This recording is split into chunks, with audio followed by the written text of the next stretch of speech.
that are making it happen. This Thursday, enjoy conversation and insight from an intriguing lineup of guests who are creating excitement and having an impact right here in Beaver County. Your friends and neighbors at St. Barnabas are pleased to support the best of Beaver County. The radio broadcast will also be replayed each week from 11:30 to noon on Sundays on Beaver County Radio. Archived Best of Beaver County videos can be viewed on the WBVP WMBA Facebook page. It's your chance to encounter the best of Beaver County with host Mike Romigh this Thursday starting at 11. For more information, visit beavercountyradio.com. Hey, it's time to wake up, Beaver Valley. Hi, this is Pastor David Grove from the Church of the Redeemed of Beaver Valley. After over 2 years on the air, it seems that some of you still cannot get up in time. So I've got good news. Wake Up Beaver Valley is moving to a new time, now airing from 9 to 10 this and every Saturday morning. It's time to wake up and turn our hearts back to the cross of Jesus Christ. So I invite you to wake up early this Saturday. To find out more, it's Wake Up Beaver Valley, Saturdays from 9 until 10 a.m. on Beaver County Radio. God bless you. St. Barnabas thanks you for listening to Beaver County Radio. You're listening to 95.7 FM, 99.3 FM, presented by St. Barnabas, in addition to 1230 WBVP Beaver Falls and 1460 WMBA Ambridge. Welcome to the Best of Beaver County, presented by St. Barnabas, a weekly segment dedicated to putting the focus on the amazing things and the amazing people behind them in Beaver County.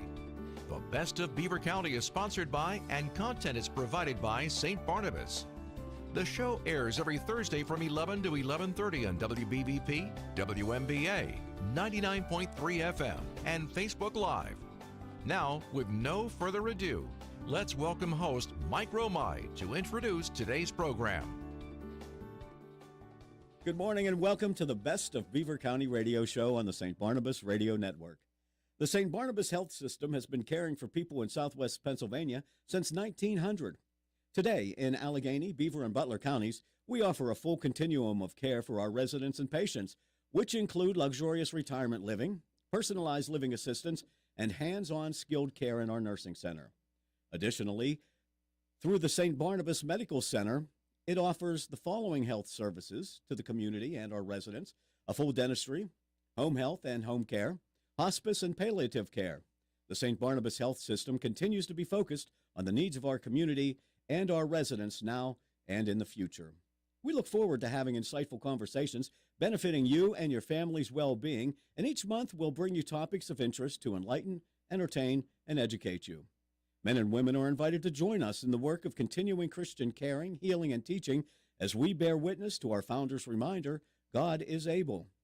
In offering solutions and opportunities to enhance the daily lives of our residents, patients, and our communities, we're excited to bring you today's show as the growing season comes to an end and we prepare the gardens and raised bed planters for winter. We'll talk with Frank Bufalini, Master Gardener from the Penn State Extension Office. Please join me in welcoming back to the show Frank Bufalini. Frank, good to see you again. Mike, good morning. It's excited to be back again, and thank you. Are you looking well? I appreciate that. Spending a lot of time in the garden under the sun. You know what? This fall has brought a lot of sunshine. A couple days, though, we're a little with the rain, but other than that, it's my favorite season. We right on target now for everything. I mean, the nights have been a lot cooler. Well, interesting enough, this is what we want. Oh, okay. The activity of a plant today, especially in the fall, takes place underground. So the cooler evenings make the roots grow, substantiate, and set up everything you need for the spring. So fall's the best time, actually, to plant trees, shrubs, herbaceous perennials. When you do that, in the fall, and you get your adequate rain, you know that come spring, that plants and tree and shrub are going to be perfect. Interestingly enough, right across the street at the Carnegie Library, I was watching them with a big backhoe and bulldozer the other day, and they were putting trees in, the balls, so they already have them partially grown, but they dig the hole and they put it in the ground. Actually, what they're preparing for is they're digging their holes now. They may not plant, but come the end of November, early December, if it's a conifer or in particular, they need to get that in the ground and get them watered, about an inch of water a week until that ground freezes over. In fact, 2 weeks ago, I had some installation take place at my house. I put in a Norway weeping spruce in my front yard as an accent. Okay. And the hole actually was dug 2 to 3 times larger than the root ball, but not as deep. I'm making sure I'm watering it. But right now, the fall season, by far of the 4 seasons, is the best time to plant, especially in western Pennsylvania. Trees of any type? Trees mostly. When you're looking in the fall, you're looking at mountain ash, maple, honey locust, some birch, white birch in particular, even river birch. Those are the ones that do well around here? They do very well in our climate, in our zone. We live in the U.S. Department of Agricultural Zone, Planting Zone 6, meaning that we go down anywhere from, we can tolerate, the plants themselves can tolerate anywhere from 0 to a minus 10 below 0 without a problem. Mm-hmm. Those specific trees I just mentioned, Mike, do excellent in our area. And especially, I'm going to throw it out again, fall, you can't beat it for planting. So the trees can tolerate it, but the old people can't. They go south for the winter. They go south for the winter, other than gardeners who like to stay up north to see what they can do in their garden. Now, it's one of those things, because you're talking about these trees, and you're putting them in now, and you're putting water in the holes so that they freeze over the winter. But people will buy bald Christmas trees around December or something, and maybe bring them in the house, but they want to replant them afterwards. You can't do that at Christmas time or January, can you? Well, what you do, you have, first off, you need to have it balled and burlapped, that have the roots intact and so on. You prepare your gardening hole on where you're going to plant it prior to, of course, purchasing the tree. So you set up a location, dig the hole like the location you talked about here that did that. Have it ready to go, have your soil amended and compost available. After the Christmas season, you got to keep it watered in the home, but get it out as quick as possible, get it planted.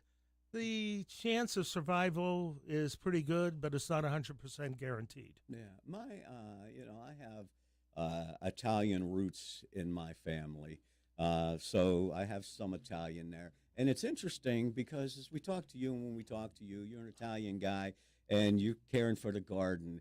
And it was part of the Italian heritage or something, where the guys are always out digging the soil and planting the vegetables and stuff like that, being a part of and really taking care of the garden. Why is that? Well, you know what? It was brought over from generations from the old country, I would say. My grandparents were immigrants from Italy, and as a child and growing up in Aliquippa, they lived a block and a half, 2 blocks away from where my parents lived. And so I spent a lot of time with my grandparents. And actually, my grandfather, as well as my grandmother, spent a lot of time working in the garden. I kind of enjoyed what I picked up everything they did. I showed interest. Me showing interest in that actually caused them to gain more interest in me and taught me along the way about plants and so on. Mostly, though, interesting enough, they planted a lot of vegetables. I'm biased towards flowers, trees, shrubs, and so on. That's my, I would say, forte. But growing up in that household and with an immigrant family, I would never change that in a million years. So when passerbys go by your house or friends or family, they often made the mistake of going in and saying to your wife, "You did a wonderful job on this." And she has to say, "No, that's Frank. Frank's the one who does that." Like, that's interesting. I live in Center Township, but for 10 years I was out in Moon Township, and a group of ladies knocked on our door when living in Moon probably 10, 11 years ago, and my wife answered, and they asked her, "This beautiful garden out here, could you tell us a little bit about it?" She looked at them in a puzzled way and said, "Well, I'm sorry, I can't tell you a thing about it. Person you want to talk to sitting in the living room, my husband, that's his garden." Half hour later, I told them fine. They were having a garden show, and they wanted to enter my my home in the show. So I was very proud of that. I enjoyed it. And again, Mike, I do it I do it for me because I enjoy it. I like the physical activity. I like the sense of well-being that it gives you, and it's just totally enjoyable. Yeah. So from those, I'm going to use a lot of analogies here, and probably not very good ones. But from your young roots, with your grandparents and learning all this stuff, you became a master gardener? Has that always been something? I mean, did you have to go to school or anything for this, or was it just learning along the way? Well, interesting enough, I drove by for some years, 18 and 51 at the Beaver Valley Mall. No, right. And I would notice that beautiful garden at that intersection. Yeah. I mean, beautiful annuals. Mm-hmm. I'd see this large sign up there that says Penn State Master Gardeners. I didn't know what the heck that was about, but I looked into it and found out that there's an opportunity there to join a group of very special people that enjoy doing what I do. So I looked into it, signed up for the course, and lo and behold, found out that the state of Pennsylvania, that has 67 counties in it, have 3,500 registered master gardeners throughout our state.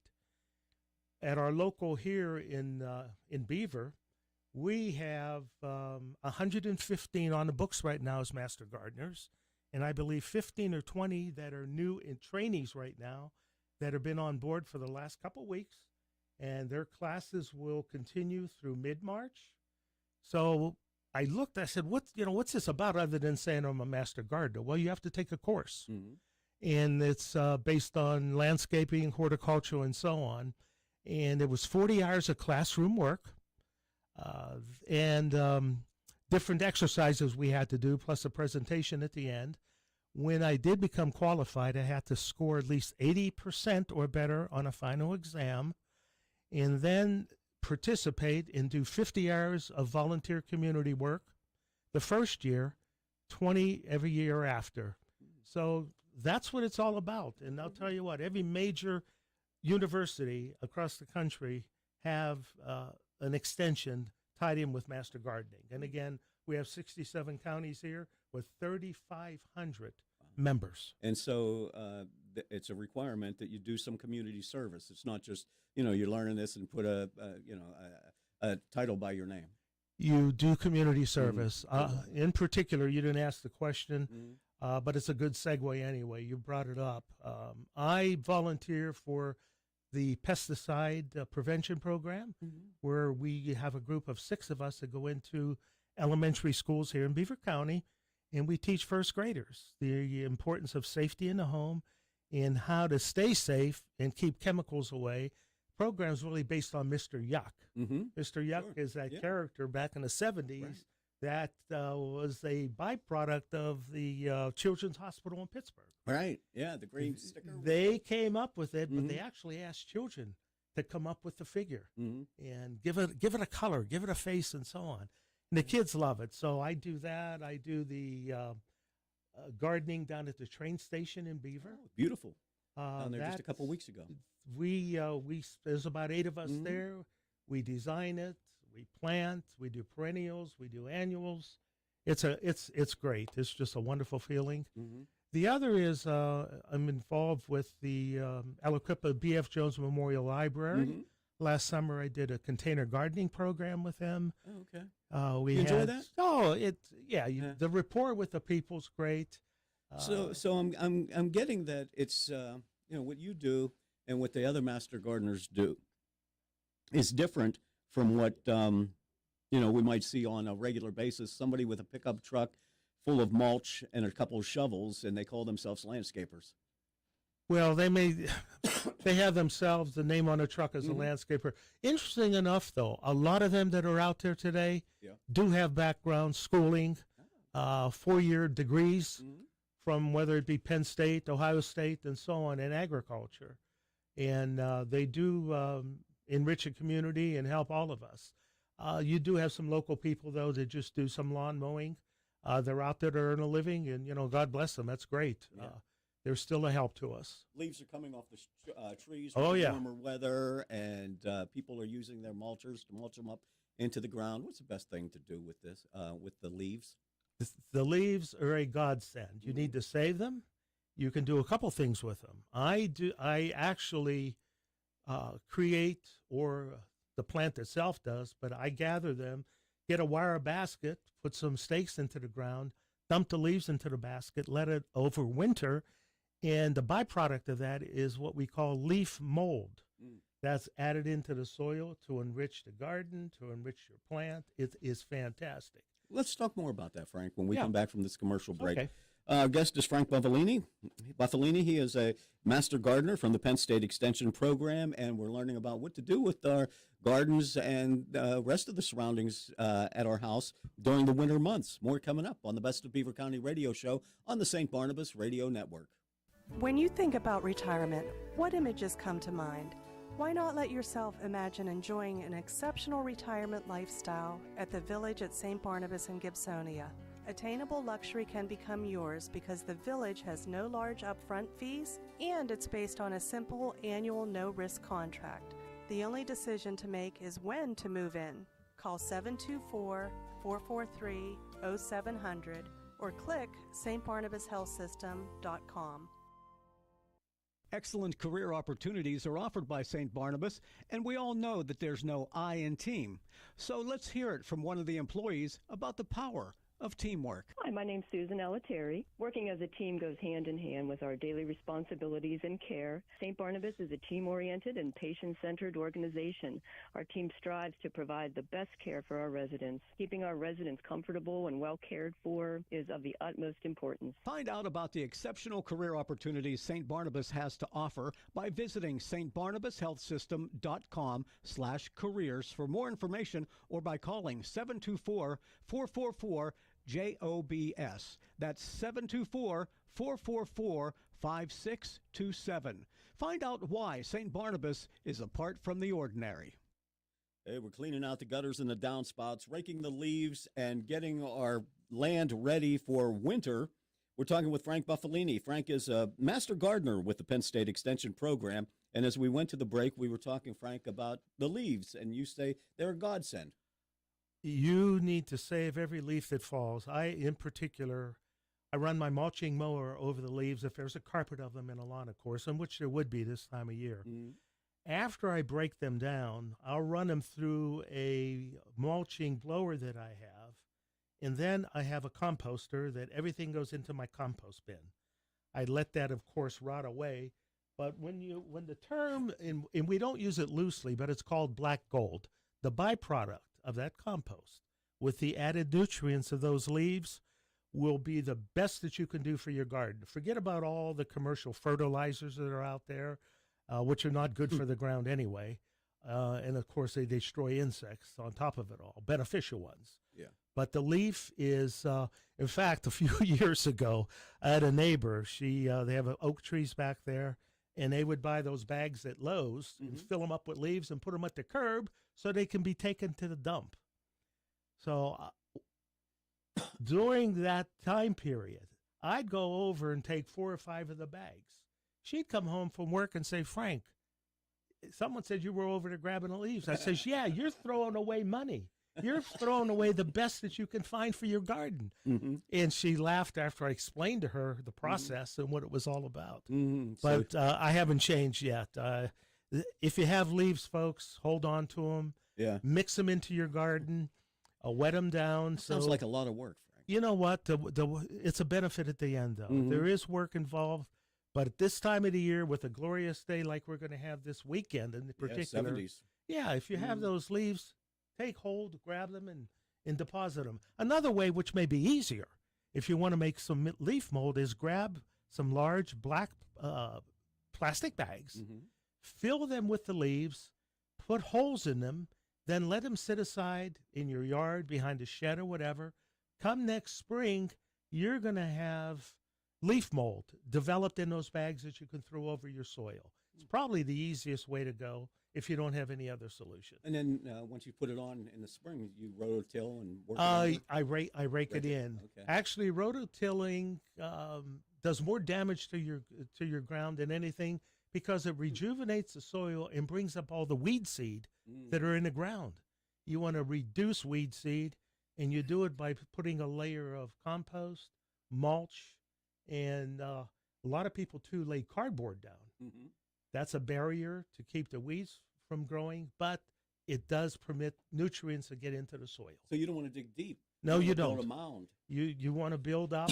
And what happens is your earthworms, other insects, pull that soil, the mulch, the leaves, and so on, into the ground, that benefits the plants all around them. Keeps them warm in the winter, cooler in the summer, and holds on to moisture, as well as protected from sun. And with your box planters and everything, you do the same thing. Yeah, you can. You have to be careful with containers, though, especially in the winter with the expansion and contraction, the cold and hot. Usually, if you're not going to empty a container and you have holes at the bottom, you want to turn it on its side so any liquid that's in it does fall out. Mm-hmm. I prefer usually emptying it, throw it into the ground, and then set them aside. Yeah. It's a little easier to do it that way. Yeah, it's amazing what we can do. And this time of the year, as many people are pulling up their gardens, there are people planting as well. Is this a good time for garlic? Is that when you want to be planting garlic? You can. Garlic can be planted right now to get prepared for next spring. Mm-hmm. You really can't do many others unless you have a greenhouse or a polyethylene plastic that you can put over the bed and keep it secure. You want to probably put mulch and compost around the plant that'll protect it. But the exposure right now is you should be harvesting any of your pumpkins, your squashes, butternut squash, any. When you say harvesting it, you want to be picking them right now, as you would fruit, apples, and so on. Never had much luck with pumpkins. They never get that big. They take a lot of water. They need a lot of sun, and they need room to grow because the vines spread. Mm-hmm. Just like zucchini. Zucchini, the same family, actually, and cucumbers along with them. Mm-hmm. Yes. Yeah. So that's why at this time of the year, not just because of Halloween, but we've got all these other things, all this produce or all this vegetation that's ready to be picked. There is a lot of produce out there. I'm actually still picking basil and cherry tomatoes on my plants until that truly hard frost hits. Those plants are going to be fine, especially if you have them in a position where they're protected from wind and so on. Mm-hmm. They're going to be okay. But once that hard frost hits, the suggestion I would have then, remove that plant. If there isn't any disease or powdery mildew on it, you can compost it. So you're giving back to the earth with that plant in there, and it'll break down and make great compost for you. Is that why I see when driving through Center Township or Hopewell or something, you see people with the plastic fencing that they have put up? Are they trying to block the wind? Yes, they are, especially if you're going to put you have an area that you planted a new tree. Mm-hmm. Maybe you planted it bare root. They use burlap around it so the wind doesn't affect it.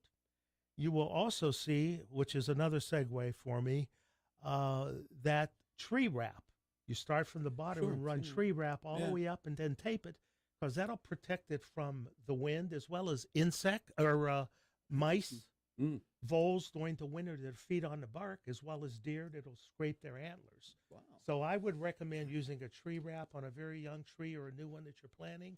And definitely, if you know you have weather conditions, burlap using using posts in the ground to hold them. That'll keep that snow and wind from beating that plant up. Okay. Interesting, because if it's a young tree, it could do damage to it. Is that what? More, yes, a higher chance, let's say, a percentage anyway. Yeah. An established bald and burlap like the Norway spruce that I'm talking about, I should be okay as long as I keep it adequately watered until the ground really freezes over. Because the ground right now is anywhere from 10 to 15 degrees warmer than the surface temperature, even though the temperature is dropping. So that's why, again, the fall, if you're going to do anything, you want to plant a tree, you want to plant a shrub, and definitely herbaceous perennials, because that perennial may die at the top, but those roots at the bottom are going to continue to live. What is a herbaceous perennial? Herbaceous perennial is a plant that doesn't have a woody stem. Okay. So anything without a woody stem, and an annual is considered herbaceous, other than the difference of an annual pertaining compared to a perennial is that an annual will die, the leaves will die as well as the roots will die. Okay. Perennial on the other side, the leaves will die at the top, but the plant still has life and will return the following year. Marigolds and mums. You see a lot of mums this time of year. Yes, you They're do. very colorful, but is it too late? Sometimes when you walk into a florist or giant eagle and you see these beautiful mums, they are more than likely an annual, You're going to get that flash of color in your front porch, which is beautiful. Everybody likes it, but it's not going to survive if you plant it in your garden because the roots will not have time to take hold. You want to deal with anything that is considered a perennial mum.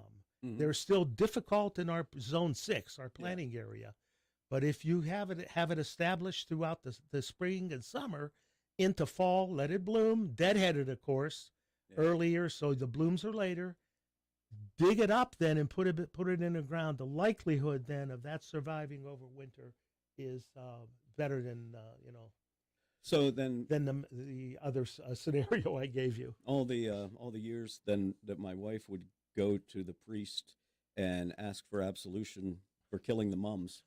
It's not necessary. She has no reason to feel guilty over it. No, she did nothing. She did nothing wrong. But Mother Nature took over. Okay. Yes. So just enjoy them for a little while, and then once the colors are gone. Well, I try no matter what, though. Yeah. Not the annual ones. I put them in the ground as much as I can. If they take hold, you can be almost guaranteed they're going to continue to take hold and come back. I mulch them in the late fall again. Make sure you got some compost around it. There's a probability that it's going to be okay. Pruning.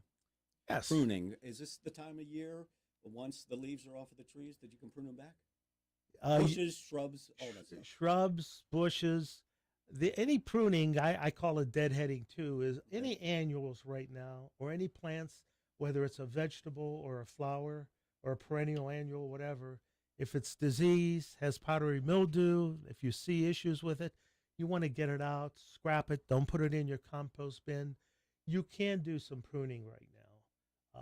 I would kind of lay off on trees unless it's necessary. But any of the flowers, anything that in your beds right now, what I prefer to do on on a perennial such as a purple coneflower, liatris, agastache, and so on, I'd like the seed heads to remain as they are, because the biggest value to that is nature comes in and takes over, because you get all your birds, your chickadees, your nutdash, your tuffet titmice. They come in and feed on those plants all winter long, as well as any mammals that may come in. And I forgot to mention the importance of grasses that are out there, ornamental grasses such as Carl Forster, any of the miscanthus out there. I leave those seed heads up all winter, and it looks great against the snow, and then I'll cut those back in the spring. Not only am I providing food for the birds and mammals, but you have a resting place for them to hide against predators and so on, and they keep warm. It's the circle of life. Yeah, you know what it is. From seedlings to protecting the birds, give them something to eat during the colder months, the ground animals, the groundlings. Mike, you're right on. I look at gardening as not actually following the rules. There are rules to follow, but I look at it as rules of observation. That what you see, what you touch, what you smell is all part of nature out there. And those plants have a major role to keep us alive with the food that they provide, as well as these beautiful creatures that are out there. I mean, I probably spend more on bird seed than I do for my own groceries. I'm joking, of course, but I enjoy that. If we don't feed the birds, I mean, you love to see a cardinal out there, and beautiful. The sunflower seeds take care of them. I have suet feeders out. It's all part of it, and I never cut the garden back in the fall. Everybody wants this meticulous, beautiful garden. So in the spring, they walk up to it and said, "No, now I can only plant. That's all I have to worry about." You took the joy out of everything. Let those plants alone. The snow on them is a thing of beauty in itself. Then let nature come in and take over. Okay, thanks. I'm done cutting grass then for the season. You know, you do have to cut some grass, though. Still got to do a little bit more. Because you'll get some snow mold if you don't. Okay, well, it's too early to start asking you about live Christmas trees and poinsettias. Oh, well, you know what? It really is too early. Well, right after, once Thanksgiving or Halloween is done, it's going to come out again. They're going to have poinsettias out there. I don't want to name retailers, but I've been into some of these places, and I mean, in August they had Christmas decorations for sale. That's right. Frank Bufalini, it's always great talking with you.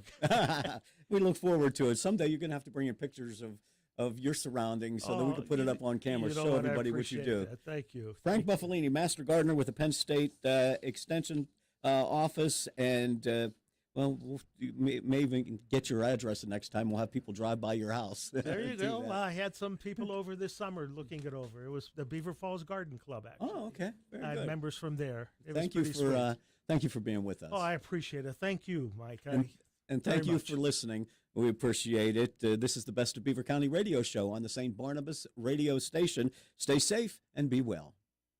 Thank you for listening to the Best of Beaver County.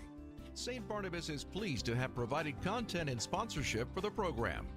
Tune in this Sunday at 11:30 for an encore presentation of today's program on Beaver County Radio. And next Thursday at 11 for another edition of the Best of Beaver County on WBVP, WMBA, and 99.3 FM.